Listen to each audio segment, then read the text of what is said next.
Content warning. This video contains disturbing content including home intrusion, graphic descriptions of fear, and traumatic events. It may be unsuitable for viewers under 18 or those sensitive to horror and anxiety-inducing content. If you are under 18 or easily frightened, please stop watching now. You have been warned. The prank call. I want you to stop whatever you're doing right now and really hear this, because what I'm about to tell you is something that has never fully left me. Not in 10 years, not in the middle of the day, and definitely not at 2 in the morning when the house settles and makes those sounds that houses make and you tell yourself, it's nothing. It's just the building. But you don't quite believe it. This happened when I was 15 years old. My best friend, Marcus, had the kind of house that every kid in our neighborhood wanted to hang out in. His parents had one of those big split-level homes out in a quiet suburb of Columbus, Ohio, the kind of neighborhood where people leave their garage doors open and let their dogs run off leash, and nobody ever locks anything because nothing bad ever happens there. His parents were heading out of town for the entire weekend, some anniversary trip to Nashville, and Marcus had already been blowing up my phone for 2 days straight, begging me to come over. I packed an overnight bag Friday afternoon, told my mom I'd be back Sunday, and rode my bike the 6 blocks over to his place. I remember it was one of those late September evenings where the air has that first real bite of fall in it, leaves just starting to turn, the sky going that dark, bruised orange color right at sunset. I came around to his backyard, like I always did, and leaned my bike against the back fence before walking straight in through the sliding glass door, which Marcus always left cracked open for me. What followed was about 4 hours of the most aggressively normal teenage Friday night you can imagine. We blew through his entire game library, started with some racing games, moved into a long stretch of first-person shooters, eventually got distracted by a bag of Doritos and half a 2-liter of Mountain Dew that we somehow managed to spill across the carpet within the first hour. We watched about 40 minutes of a movie neither of us can remember the name of before we got bored. By 9:30, we were sprawled across the living room floor, full of junk food, arguing about what to do next. That's when Marcus brought up the prank calls. I had never done one before. I was the kind of kid who got nervous ordering pizza on the phone, so the idea of calling a stranger and messing with them sounded equal parts hilarious and terrifying.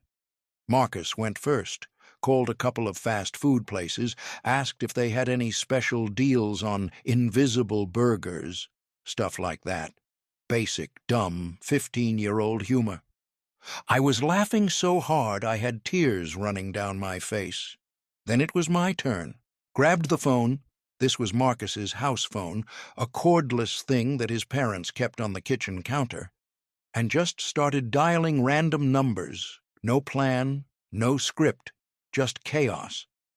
The first 3 attempts either rang out or went to voicemail. On the 4th try, someone picked up. The voice on the other end was not what I expected. It was low, gravelly, the kind of voice that belongs to someone who has spent decades either smoking heavily or just being deeply, permanently exhausted. He didn't say hello. He said, "Yeah, just that. Yeah." Marcus was behind me trying to muffle his laughter into a throw pillow.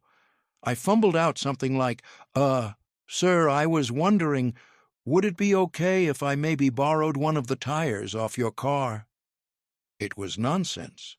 Ridiculous nonsense. But it cracked me up mid-sentence and I completely dissolved into laughter before I could even finish the line. The man on the other end said nothing. I pulled it together, straightened my voice out, and tried again. "I'm sorry, sir. I was just asking if maybe—" "What's your name, kid?" I blinked. Marcus was still laughing. Bob," I said. "My name's Bob." There was a pause. "You sure about that? Because it sure doesn't sound like Bob. Sounds more like a Marcus to me." The laughter died in my throat like someone had hit a switch. I turned around. Marcus had gone completely still. The throw pillow was still in his hands, but he wasn't laughing anymore. His face had drained of color in a way I had never seen before and have not forgotten since. I hung up the phone without saying another word and set it down on the counter very carefully, the way you set something down when your hands have started shaking and you don't want to drop it. "Marcus," I said, "who the hell was that?" He stared at the phone. "I don't know." "How did he know your name?" "He doesn't know my name. The caller ID just shows my dad's name." That was the part that didn't add up. Marcus's dad's name was Glenn, not Marcus. There was no way, no logical, reasonable way, that a man answering a random call from a random number should have been able to pull out the name of the 15-year-old kid in the house. We got on Marcus's family computer and spent the next 45 minutes going down every rabbit hole we could think of.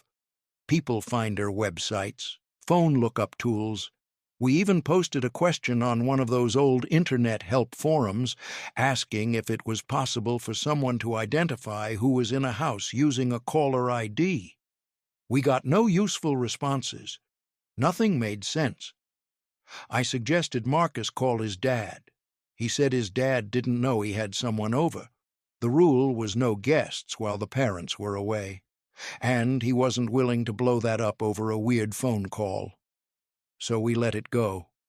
We moved back to the living room, turned the movie back on, got fresh snacks, and told each other that it was probably just some creep who got lucky. Some guy who heard a teenager's voice and guessed. A common name, and it happened to land close enough to spook us. That kind of thing happens. It was a coincidence. We were being dramatic. We had almost convinced ourselves by the time we heard the front storm door open. It's a distinctive sound, that outer aluminum-framed door with the spring mechanism that lets out a low metallic groan when it swings open. Both of us heard it at exactly the same moment, because both of us went silent at exactly the same moment. We looked at each other across the living room floor. Then the doorknob to the front door began to turn. It rotated maybe halfway before the deadbolt stopped it. Whoever was on the other side held the pressure on it for a long moment before releasing. Marcus killed the TV. I was already moving toward the front window. I pressed 2 fingers into the blinds and spread them just barely enough to look through. There was a man standing on the porch. Tall, not teenage tall, adult tall, the kind of height that registers as genuinely large. He was standing with his back mostly to the door, looking out toward the street, but the moment the blinds moved he turned his head. Turned it fast, like he had been waiting for exactly that. His eyes went straight to the window. I let the blinds snap back and didn't breathe. Marcus grabbed my arm and pulled me toward the kitchen. We stood there in the dark with our backs against the cabinets, listening. For a moment there was nothing. Then we heard the side gate. The wooden gate that separates Marcus's front yard from the backyard swing open on its hinges with that low, familiar creak. The backyard, the sliding glass door, the one I had left cracked open when I came in. "Marcus," I whispered, "I didn't shut the back door." His eyes went wide. He shoved me toward the hallway. "Go close it. Go right now." I made it maybe 8 steps down the hallway before I stopped. There was a figure standing outside the back door, not reaching for it, not moving, just standing. There in the gap between the door and the frame, in that slice of dark September air, looking in. The porch light was off. I could not see his face. I could only see the shape, that tall, still shape, and the faint movement of breath. He pushed the door open and stepped inside. I backpedaled on my toes, moving so carefully that each step felt like diffusing something, and found Marcus in the kitchen. I grabbed him by the shirt and pointed at the ceiling. "Upstairs. Now." We went up those stairs the way you move when every instinct in your body is screaming and your brain is trying to override the scream into something quiet enough not to get you killed. One step at a time, wait on the outside of each stair to avoid the creak in the middle. Marcus's bedroom was at the end of the hall. We slipped inside and pushed the door shut. No click, no latch, just pressed it flush against the frame and held it. Then we got under the bed. Marcus had one of those beds with a fabric skirt that hung all the way to the floor, the kind you can't see under unless you physically lift the cloth. We pressed ourselves flat against the hardwood, faces down, and didn't move. Downstairs, doors were opening. The coat closet by the front door, the hall bathroom, the laundry room, each one opening and then closing again. A slow, methodical sweep working toward the staircase, then the stairs, each step landing with a deliberate weight that seemed designed to communicate something. I'm here. I know you're here. There's no rush. The door to Marcus's room opened.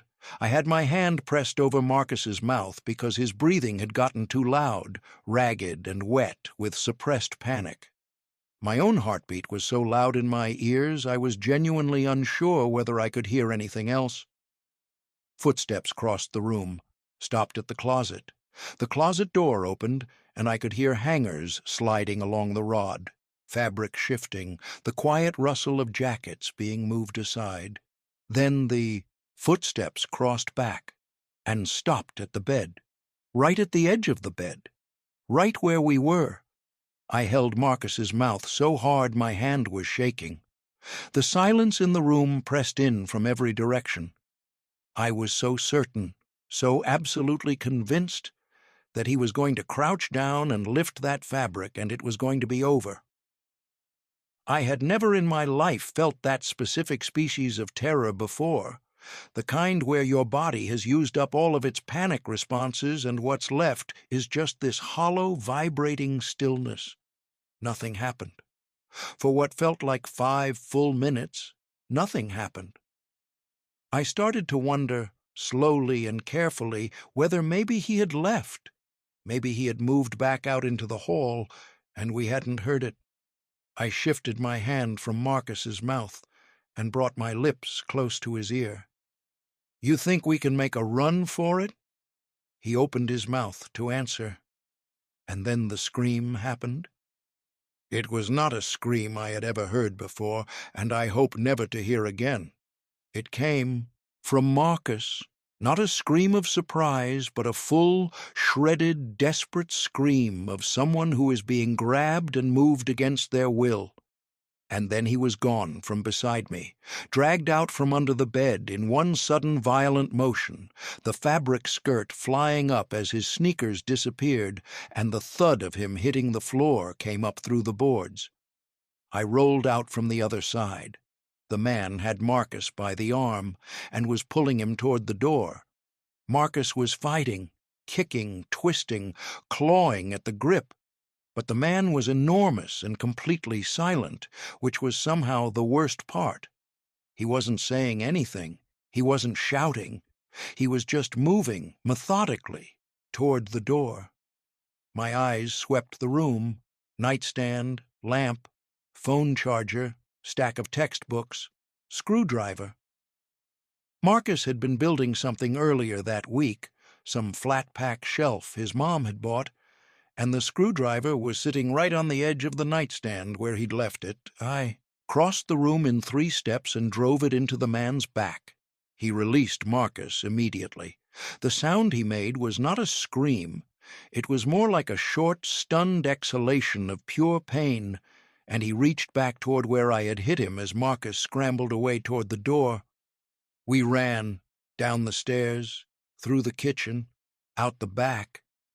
Marcus's backyard is bordered by a stretch of woods, not deep forest, just that suburban tree line that separates the development from the old farmland behind it. And we hit the grass at a full sprint and dove into the tree line, crashing through the brush until we found a thick overgrown bush and collapsed behind it, pressing ourselves flat against the ground. The back door opened. He came outside. He stood on the back porch for a long moment, scanning. Then he moved down into the yard, his head turning left and right across the dark lawn. He stopped at the edge of the grass where the trees began. He was looking directly at us. I don't mean near us. I don't mean generally in our direction. I mean his eyes, even from 40 feet away, even in near total darkness, seemed to be fixed precisely on the spot where we were hiding. I heard Marcus breathe, "Joe, he's coming." He was right. The man had stepped off the grass and into the tree line, and he was covering distance faster than made any sense for someone who had just taken a screwdriver in the back. We ran again. Through the trees, leaves exploding under our feet with every step, branches whipping back across our faces. Marcus caught something with his foot, a root, a rock, something, and went down hard. I dropped beside him. We both froze, pressed flat into the leaves, trying to control our breathing. Footsteps coming through the trees, fast, then slowing. They slowed to almost nothing about 20 feet away. We could hear him there in the dark, just breathing. Moving a few steps in one direction, then another. A long pause, then the footsteps moved off, different direction. Getting quieter. We waited. We waited until the woods were completely silent except for the wind and some distant traffic from the main road. Then we moved, slowly and carefully, back toward the house. We made it back inside. I slid the glass door shut and turned the lock. Marcus immediately picked up the kitchen phone and called 911. He stayed on with the dispatcher while I moved from window to window along the back of the house, trying to see into the backyard. It was too dark. I couldn't see anything, so I did something I still can't fully explain, something that made sense in the moment, in the specific tunnel vision logic of pure adrenaline. I found the switch for the back porch light and the exterior floodlights, and I turned them all on at once. The backyard lit up. And there he was, standing at the far edge of the yard, right at the border of the trees. Just standing there, still, looking at the house. The floodlights hit him, and for one clear, sharp second I saw him, fully, plainly. And then he turned and walked back into the trees and was gone. The police arrived 11 minutes later. They swept the house, the yard, and the adjacent tree line. They found the back door, the disturbed room upstairs, the evidence that someone had been in the house. They took our statements. They knocked on a few neighbors' doors. They never found him. In the years that followed, and it has been nearly a decade now, nothing ever came of it. No repeat incidents, no arrests, no answers to the question that had started the whole chain of events. How had that man, answering a random call from a random number, known Marcus's name? I've turned it over so many times I've lost count. Maybe it was a coincidence. Maybe it wasn't. Maybe some things don't have clean explanations and you just have to decide to keep living anyway, check your locks at night, and not think too hard about the dark edge of your backyard. Marcus is still my best friend. We don't talk about that night much, but we both remember it the same way. The guest rooms. I'll be honest with you up front. The night I'm about to describe did not start with anything remotely dramatic. It started with my wife yelling at me about the kitchen. Not the toilet seat, not my parking. The kitchen. Specifically, the way I load the dishwasher. Apparently, I've been doing it wrong for 4 years, and she had finally reached the outer limit of her patience with it. I know how that sounds. I know exactly how that sounds. But when you are standing in your own kitchen at 11:30 at night and someone is describing your dishwasher habits with the forensic specificity of a prosecuting attorney, something in your brain just quietly decides it is time to be somewhere else. I called my buddy Derek. Derek and I had been friends since our mid-20s, met at a company we both used to work for, stayed close after we both left. He had done very well for himself, legitimately well, and had this big craftsman-style house out in a suburb of Denver that he'd bought a few years back and was slowly restoring. 3 floors, original hardwood throughout, a wraparound porch that he was genuinely proud of, and, relevant to what I'm about to tell you, 5 bedrooms. 5 bedrooms for one single man. Derek told me to come over whenever, and I drove the 20 minutes to his place feeling that specific cocktail of exhaustion and low-grade marital guilt that I'm sure a lot of people reading this have experienced at some point. He had a couple of cold ones waiting on the kitchen island when I walked in. We sat there for a couple of hours doing what you do when you've been friends with someone for long enough, talking about nothing, talking about everything, circling around the serious stuff without landing on it. Around midnight he told me I should just take one of the guest rooms and deal with everything in the morning. He had 3 guest bedrooms on the second floor, he said, and he'd only ever used one of them. The other 2 he kept locked. Personal stuff stored inside, old equipment, boxes from when he moved in, things he hadn't gotten around to unpacking. He pointed me to the first guest room at the top of the stairs and told me there were extra blankets in the closet. The room was clean and straightforward, queen bed, simple dresser, window facing the side yard. I was tired enough that I was asleep almost before I finished the thought of going to sleep. I don't know exactly what time it was when I woke up. Late. That deep night late that has its own particular quality of silence. I lay there in the dark, momentarily confused about where I was, the way you sometimes are in an unfamiliar place, and then I heard it. Noise from the room next door. Not a crash, not a bang, more like movement. The low, muffled sound of something shifting or adjusting in the room directly through the wall beside me. A subtle, rhythmic quality to it, like someone repositioning, settling, moving carefully. I assumed it was Derek. He knew this house better than anyone and probably came in to grab something he'd stored in there. But the noise continued, intermittently, quietly, for another several minutes, and the more I listened, the less it sounded like someone getting something off a shelf. I got up. The hallway was dark. The door to the second guest room, the one directly beside mine, had that particular stillness of a locked door, the kind of stillness that is actually the absence of light at the gap beneath it. I tried the handle. Locked, as Derek had said. I went down the hall and knocked on Derek's door. He opened it looking confused and half asleep, and when I told him about the noise, he said he hadn't heard anything. But he took me seriously. He always took things seriously, which is one of the things I've always liked about him. And he went to the little key hook he kept beside his bedroom door and pulled down the key for the guest rooms. We unlocked the second guest room and pushed the door open together. The smell hit me first. That particular smell of occupied space, slightly warm, slightly stale, the trace of another person's presence in an enclosed area. Then the cross breeze hit us. The window on the far wall was wide open, the curtain lifting and falling in the night air.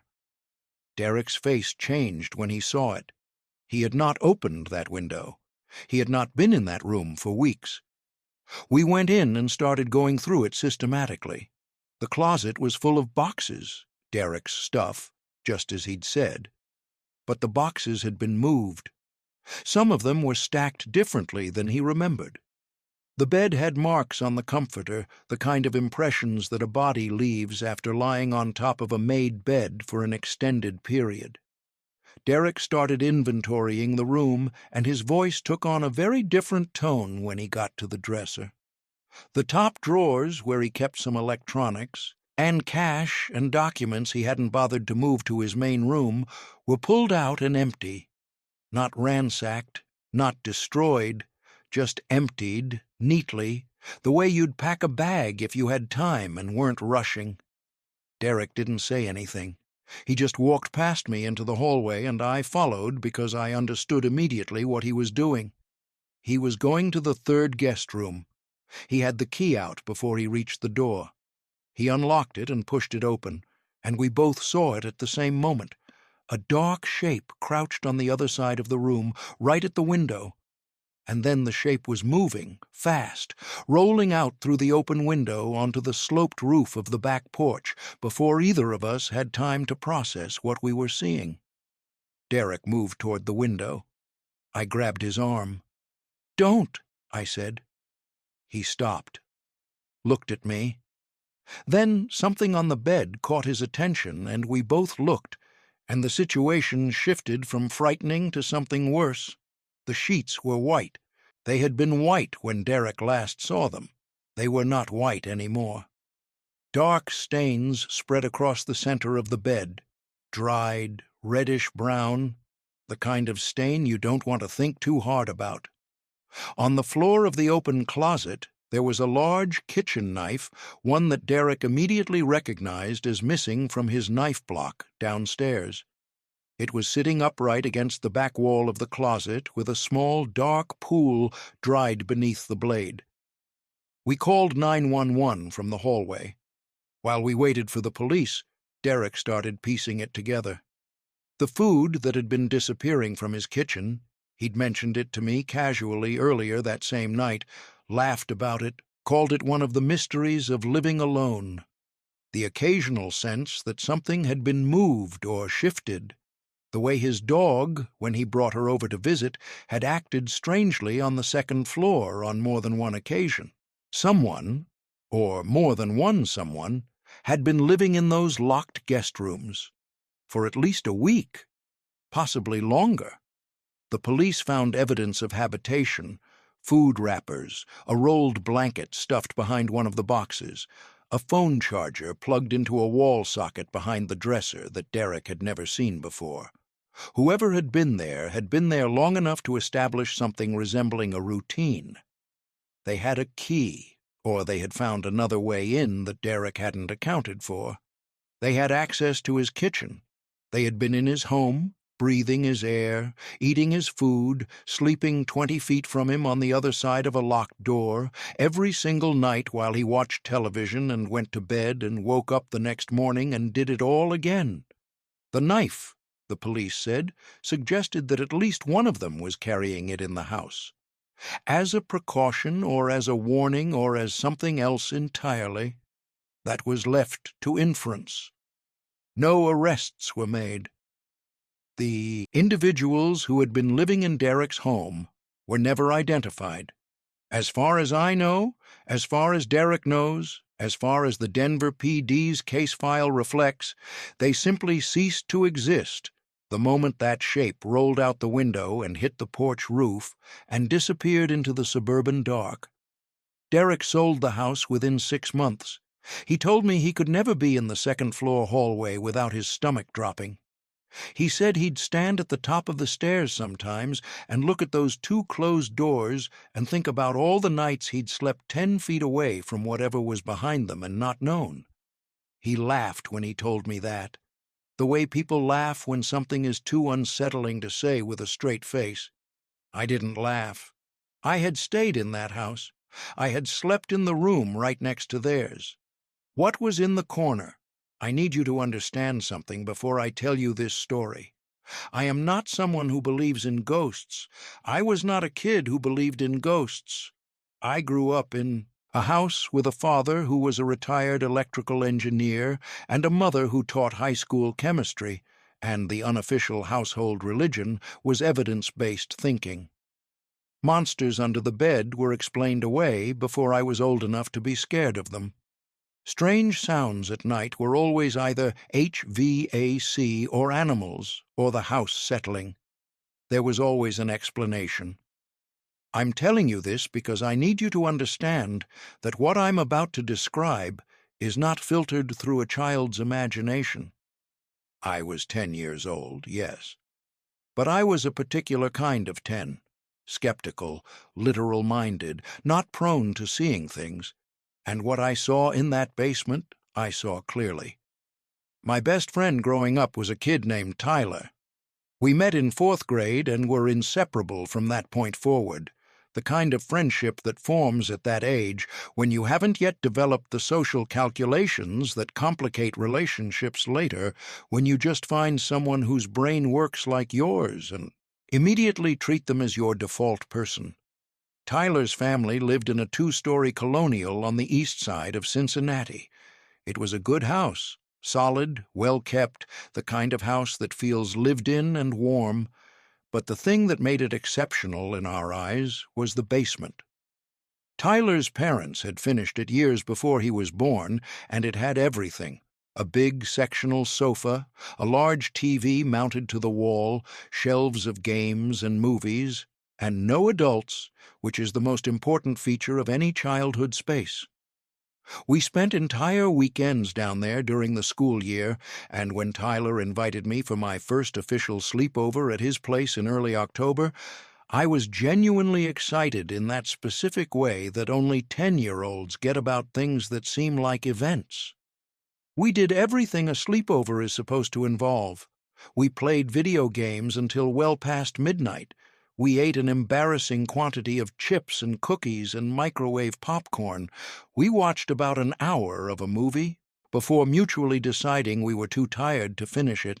Then we turned off the TV and the gaming system and burrowed into our respective sleeping bags on the sectional. I fell asleep fast. Waking up in an unfamiliar place has a particular quality, that brief limbo moment before your brain places you. I came out of sleep slowly, the way you do when nothing has dramatically woken you, and lay there for a moment taking stock. The basement was dark. Whatever dim glow the TV had been producing was gone. There was no screen brightness anywhere, no ambient light from electronics, nothing. Just the heavy, pressurized dark of a below-grade room with no windows. My eyes adjusted. That's when I saw it. It was in the far corner, across the room on the opposite side from where Tyler and I were sleeping, over near the base of the stairs that led up to the first floor. I don't know how to describe it in a way that will fully convey what I actually saw, because the vocabulary we have for these things is contaminated by movies and stories and things we've been told to expect. All I can tell you is what registered to my eyes in those first few seconds. It was tall, not normal tall. Tall in a way that suggested the top of it was brushing the ceiling, which was a standard basement ceiling height of about 7.5 feet. It had no clear edges. It wasn't translucent exactly. It was more like an interruption in the darkness, a density where the dark was somehow darker, a column of absence that had a shape and a stillness that felt deliberate. It was not moving, but it was there. It was absolutely there. I was not half asleep. I was not seeing a coat rack or a piece of furniture I had forgotten about. The corner was empty when we had fallen asleep. I would have noticed something like that. We both would have.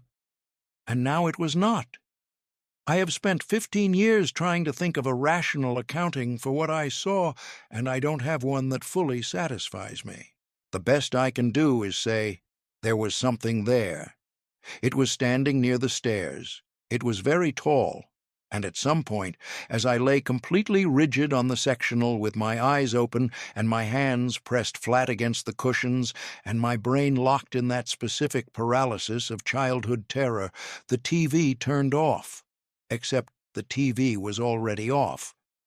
I heard the sound, a soft click, the precise sound a television makes when the last of its power drains and the internal components fully shut down, from the corner, from where the thing was, and then the corner was just a corner again.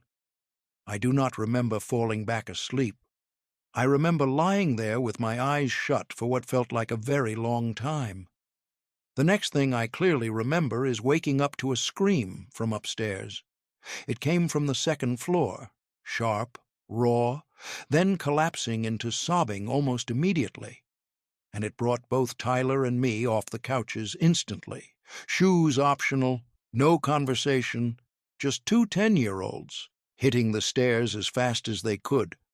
We burst through the basement door and up to the second floor and into Tyler's parents' room, which was at the end of the hall, and Tyler's mom was sitting upright in the bed with her hands pressed over her mouth and tears running down her face.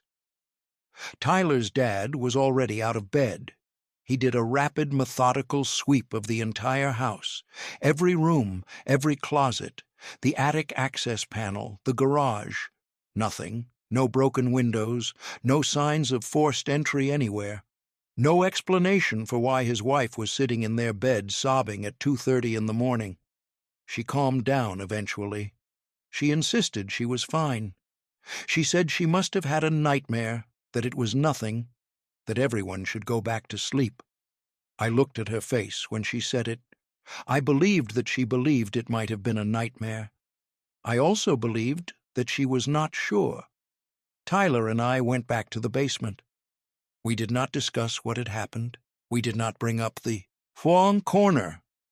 We turned the TV back on and left it on for the rest of the night at low volume, and at some point before sunrise, we both fell back asleep. I stayed friends with Tyler through high school and into my 20s. We still talk. A few years ago, at some gathering at his parents' house, the same house, they've lived there for 35 years now, I brought up that night, for the first time since it happened. Tyler's mom was in the kitchen when I mentioned it.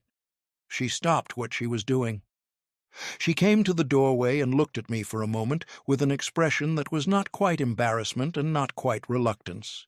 Something closer to the look you give when you have decided to acknowledge something you have long practiced, not acknowledging. She said she didn't like to talk about it. Then she said, there had been a few times over the years in that house when she had seen something standing near a doorway. A tall, dark figure, very still, there and then not there. She'd always told herself it was a trick of the light, a hypnagogic hallucination, something her nervous system was generating in the vulnerable window between sleep and waking. She had stopped talking about it because talking about it made it feel more real. She went back to the kitchen. I sat there thinking about that corner, about the height of whatever had been standing in it, about the fact that Tyler's mom had used the same words, tall, dark figure near the doorway, without knowing that's what I had seen too. I have no explanation to offer you. I have no dramatic conclusion. Whatever was in that basement was in that basement, and whatever Tyler's mom has seen standing in doorways over 35 years in that house has continued to be there on whatever schedule it keeps, and no one in that family has ever fully decided what to do with that. Sometimes the thing that stays with you isn't the most violent moment or the clearest danger. Sometimes it's just a corner that was empty and then wasn't, and a sound from where there should have been no sound, and the understanding, cold, permanent, irreversible, that you are not always alone in a room just because you can't see anyone else in it. 3 in the morning. I'm going to tell you one more story. This one is shorter. It doesn't have a neat resolution, and it doesn't have a moment where I got out or got saved or stabbed someone with a screwdriver. It's just something that happened, and it has sat in me quietly for a long time, and I think it deserves to be said out loud. I was in college, junior year at a state school in the Pacific Northwest, Seattle area, the kind of campus where it rains 8 months out of the year and everyone has learned to just live with being slightly damp. My roommate that year was a guy named Cameron, who was one of those people who could be your closest friend while simultaneously being a complete mystery to you. Brilliant academically, genuinely kind, but private, in a way that suggested there were large portions of his inner life that he had simply decided not to share. We got along great. Our apartment was a 2-bedroom off-campus place, the kind of barely functional rental that college students accept without complaint because it's close to campus and has good Wi-Fi. The building was old, a converted house from the 1940s that had been split into 4 units, and it had all the character that implies radiator heat, that clanked, floors that communicated every movement, windows that rattled when the wind came off the sound. It was November. Finals were still a few weeks out, but close enough that the pressure was beginning to accumulate, and Cameron had been pulling late nights studying in his room. I'd been doing the same. We'd developed this habit of checking in with each other around midnight or 1 in the morning. One of us would knock on the other's door, we'd take a break, make tea or raid whatever was in the fridge, talk for 20 minutes about nothing, and then go back to work. One night, a Tuesday, I think, though this detail is blurred over the years, I knocked on Cameron's door around 1:15. No answer. I assumed he was in the bathroom or had put headphones on. I went back to my room and kept working. Around 2:30 I knocked again. Still no answer. The light was on under his door. I knocked a third time, louder, and then opened the door because we were that kind of friends, the kind where you can open a door, and Cameron's room was empty. His desk lamp was on. His laptop was open. His textbooks were spread across his desk the way they looked when he'd stepped away for a minute. His bed was made and undisturbed. His keys were on the hook by his desk. His wallet was on the dresser. I checked the bathroom, the kitchen, the living room. I checked the small balcony off the living room, which was another old habit of his, standing out there in the cold when he needed to think. Nobody. I'm going to be precise about what I did next because I think the precision matters. I sat down on the living room couch, in the dark, and I thought about what to do. I was not panicking. I was not catastrophizing. I was doing the thing where you list explanations in order of likelihood and see if any of them hold. Maybe he'd gone out, but his keys were inside. Maybe he'd walked somewhere.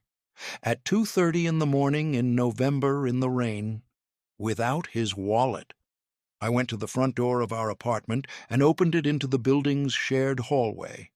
The building had 4 units, 2 on the ground floor, 2 on the second floor, including ours. The hallway was lit by a single dim fixture near the entrance. The stairwell going down was a few feet to my left. I heard something from below. Not a voice, not footsteps. A sound that I can only describe as presence, the quality of a space that sounds different when there is someone in it. The stairwell had that quality. I stood there for a moment, deciding. Then I went to the kitchen and got the flashlight we kept in the junk drawer and went to the top of the stairs. Cameron? Nothing. I went down the stairs. The ground floor hallway was empty. Both ground floor apartment doors were closed. The front entrance to the building, a heavy wooden door with a deadbolt, was closed and locked from the inside, the way you lock it when you are in the building, the turn of the thumb latch rather than a key. There was a door at the end of the ground floor hallway that led to the building's storage area, a low-ceilinged utility space under the stairs where the 2 ground floor tenants kept bikes and boxes and seasonal things. I had been in it maybe twice. It had a hollow core door with a basic turn lock. The turn lock was on the open side. I pushed the door open and put the flashlight in. Cameron was sitting on the floor at the far end of the storage space, back against the wall, knees up, arms wrapped around his knees. He was fully dressed, jeans, a sweatshirt, socks, no shoes. He was awake. He was looking directly at me when the light hit him. He didn't say anything.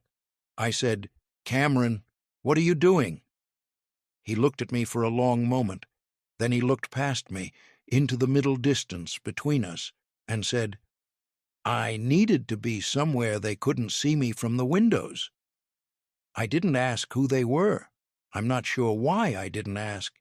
Maybe because at 2:30 in the morning in a dark basement utility room, some part of me didn't want the answer. Maybe because the way he said it, quietly, rationally, as if it were self-evident, made questioning it feel like the wrong move. I helped him up. We went upstairs. I made tea. He didn't want to talk about it, and I didn't push. Over the following weeks, I noticed small changes. He started closing the blinds in his room before dark every evening. He stopped using the balcony. He went home for Thanksgiving break and came back quieter. In December, he transferred to a school closer to his family in Oregon, and by January, he was gone. We texted occasionally for a couple of years after that. It tapered off the way things do. The last time I texted him was about 3 years ago, just a check-in, nothing significant. And I got back a short response, friendly enough, and that was the end of it. I still think about that storage room. I think about what he said, somewhere they couldn't see me from the windows. I think about the fact that when I opened that door, he was not frightened, not of me, not of the dark, not of being found. He looked like someone who was exactly where they had chosen to be. What he was frightened of, I never found out. Maybe that's the thing that lingers most about all of these stories, when I put them together and look at them as a collection. The explained ones, the intruder, the squatters, those have a shape to them. A beginning, a middle, a resolution of sorts, even if the resolution is just, we survived and they were never caught. You can hold those. It's the ones without explanations that don't let go. The call that should have been untraceable, the corner that had nothing in it and then did, the friend in the basement who had decided, on his own, in the middle of a Tuesday night in November, that the windows were not safe. Some things don't resolve. They just become part of you, folded in with everything else, quiet until the house settles at 2 in the morning and you find yourself listening a little harder than you mean to. Lock your doors, check your windows, and maybe, just maybe, think twice before you dial a random number for a laugh. Sleep well.